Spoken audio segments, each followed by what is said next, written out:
Hi guys, today I'm going to show a video that we've been talking about a fair bit, and sometimes I find that clients aren't utilising their breathing techniques properly in a lift. So we're going to demonstrate today how to utilise your diaphragm to increase your stability around your core and to improve the drive in your lifts. Especially the big ones are really your squat and your bench press. And it's amazing how few people actually utilise the breathing and utilise their diaphragm to their full technique.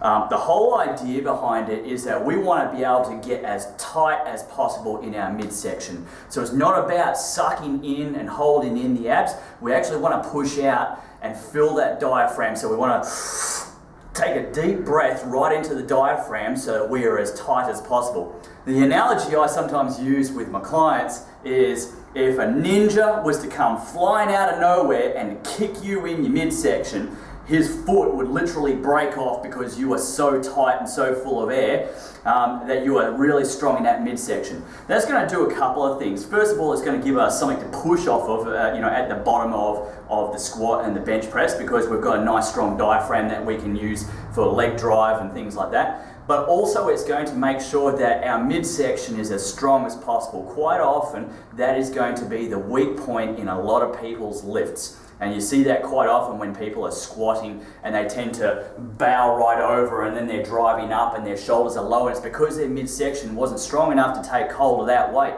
So we're going to demonstrate both the bench press and the squat today, just so you get a bit of an idea as to how much you really should be taking in that air. Because a lot of people tend to do it on a minimal level, and it's like we're in a yoga class or something like that. This is not yoga. We're talking about lifting heavy weights here, guys. So what we want to do is get that bar into position like we always do for squats, depending on how low you like it. Pin it down onto those shoulders, and I want you to take a deep breath before we unrack. So it's like, and we really fill that up. We're going to unrack, step back, and I'm going to take another breath in just to top up. So I'm nice and tight in there. So I take the breath before I actually start lowering down. A lot of people have a tendency to make this mistake of going like that, and the problem is that you're not full of air and you're not tight as you're diving into that squat. And that means that you're going to be loose and you've got nothing to drive off of. So make sure that you take that breath and hold tight throughout that squat. Now the bench press is more or less going to be the same sort of idea. So what we want to do is get ourselves into that position, gripping the bar, getting onto our arch so that we're up onto our shoulder blades and that we've got our heels dug into the ground. And I want you to take in a deep breath.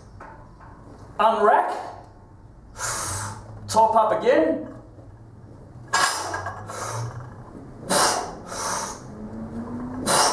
So we're nice and tight before we start to descend, not during. If again, I start to breathe in as I'm lowering down, then all of a sudden I'm bobbling around and I'm loose and my chest isn't as high as it should be at the point where the bar is about to touch it.